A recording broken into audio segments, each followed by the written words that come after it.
Hello, this is Year 1AS at Excel Mechanics, Chapter 11, Example 5, looking at maxima and minima problems. So, this is our question. A child is playing with a yo-yo. The yo-yo leaves the child's hands at time t equals 0 and travels vertically in a straight line before returning to the child's hand. The distance s meters of the yo-yo from the child's hand after time t seconds is given by s equals 0.6t, add 0.4 t squared, subtract 0.2t cubed, and t has got to be greater than or equal to 0 or less than or equal to 3. And part A asks us to justify the restriction for t. So let's just look at this for a moment. We have s, and s is the distance, so we're talking about a displacement here. And the first of all thing to do, I would say, is to look at drawing a graph. Now, for some people this is really easy, as they've got a graphical calculator. If you've got a graphical calculator, get that graphical calculator out and sketch it now. Check you can use that calculator. But if not, you're going to have a go at sketching the graph of s equals 0.6t plus 0.4t squared, subtract 0.2t cubed. Off you go. Press pause, press play once you've managed to actually sketch the graph. So, in true Blue Peter style, here's one I made earlier. And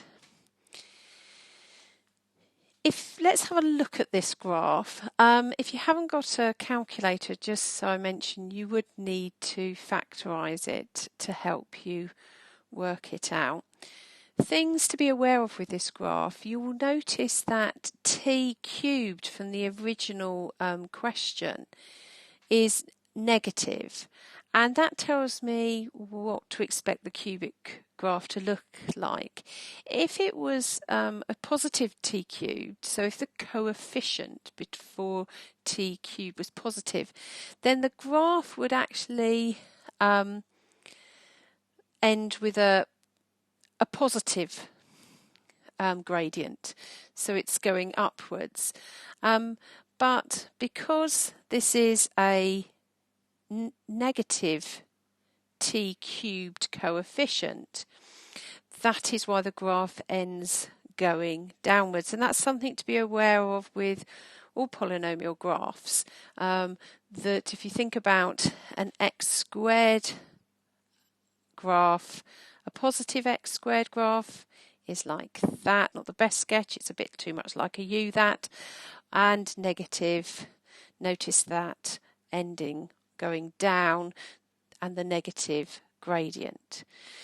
So that's so with all polynomials. You can do x to the power 4, x to the power 17, it's always the same. Coefficient of the highest power is negative, it ends with a negative gradient. If that coefficient of the highest power is positive, it ends with a positive gradient.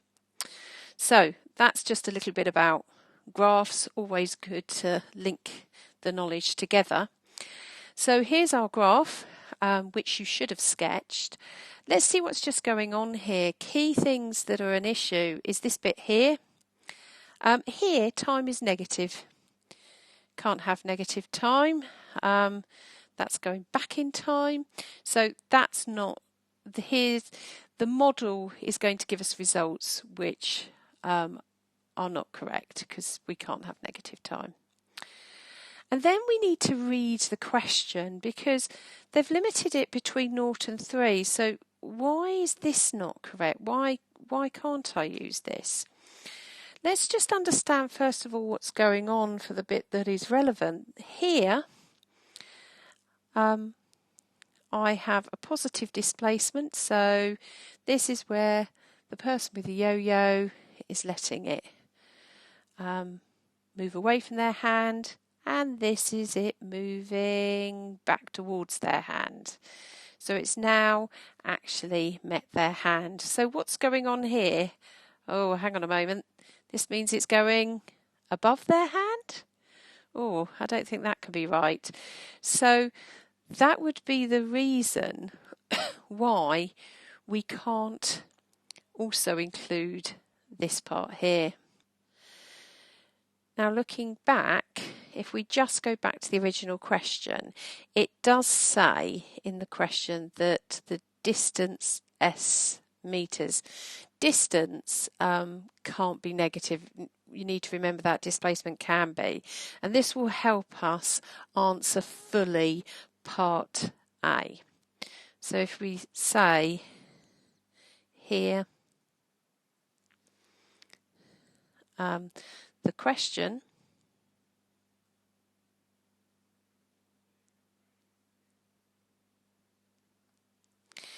is about the distance S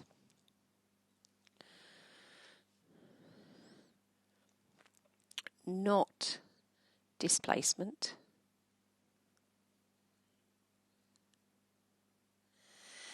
and S must be greater than or equal to 0 because it is distance, because you can't have a negative distance.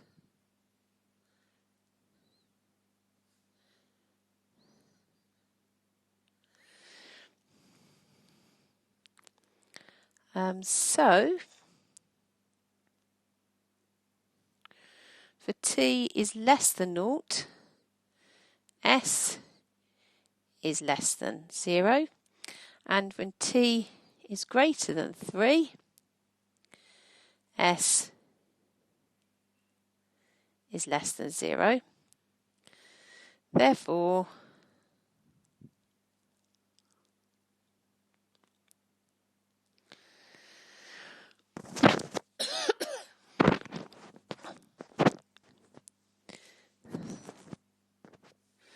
the model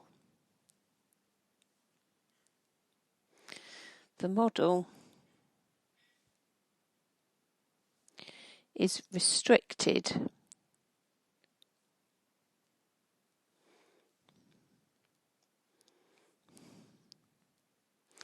and within those limits. Okay, so that's the easiest way to get round it because of the keyword distance. But it's really working out that seeing that word there. Also, you could, by the way, link it to logic of, as I said before, that you can't have the negative time. And also, when the displacement is at this point here, your actual yo-yo would be going through the child's hand and out the other side. So that argument could also be made.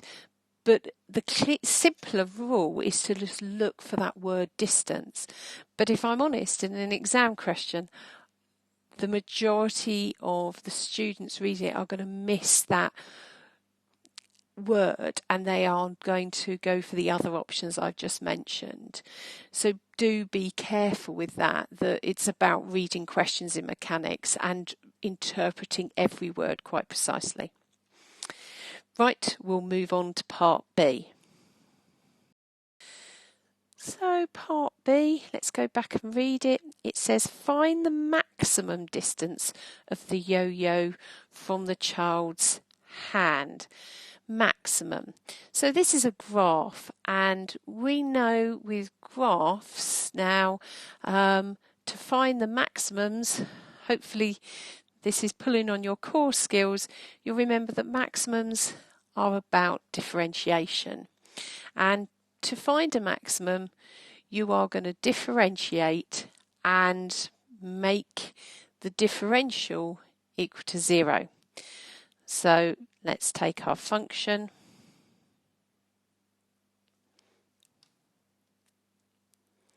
S equals 0.6 t, add 0.4 t squared, subtract 0.2 t cubed.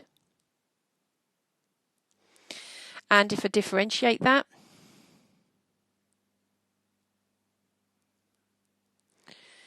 that's 0.6, add 0.8 t, subtract 0.6 t squared. If we remember back, as I said, to maximums and minimums, what we're looking for is ds by dt equal to 0. And if you've forgotten why, that's ds by dt is the gradient. When the gradient is 0, if I go back to my graph, we're looking at those points there. So this one here would be a maximum, and this one here would be a minimum. So that's why we make the differential equal to 0, because it's where the gradient is 0. So putting this now equal to 0.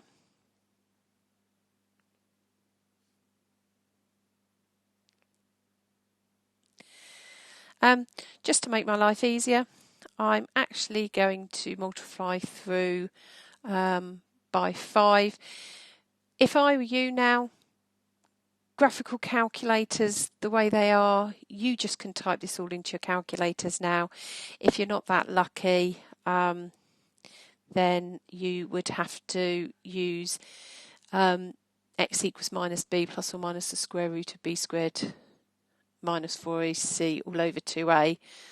I don't know whether I just said that correctly. Let's hope I did.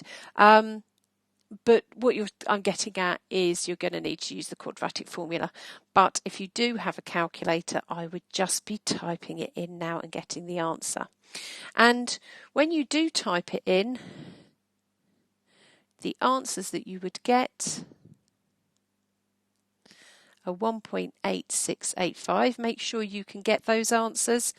Don't just take them from here. Check out the use of your calculator. It's key that you know how to use it.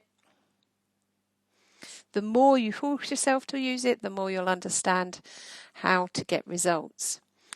Now, here, these are our two values of t. Well, which one do I take? Well, that's again back to that knowledge of that graph. So let's go back. Let's have a look. The minimum here was when we had a negative time, and the maximum is where we had a positive time. And that's obvious because we know that our model, as we said in part A, is only viable for between 0 and 3. So the answer that we are taking is therefore t equals 1.8685. Why am I going to so many decimal places?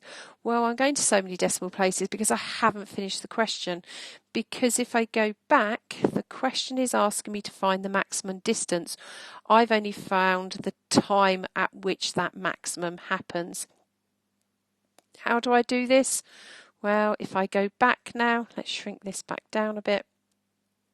Oh, I can't shrink it anymore. I know from up here that my displacement is 0.6t plus 0.4t squared, subtract 0.2t cubed. So I need to substitute that in now.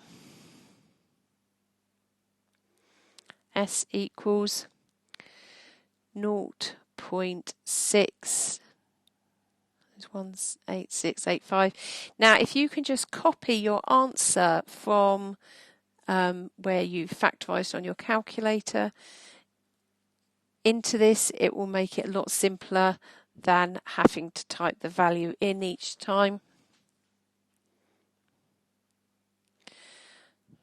So improving those calculator skills.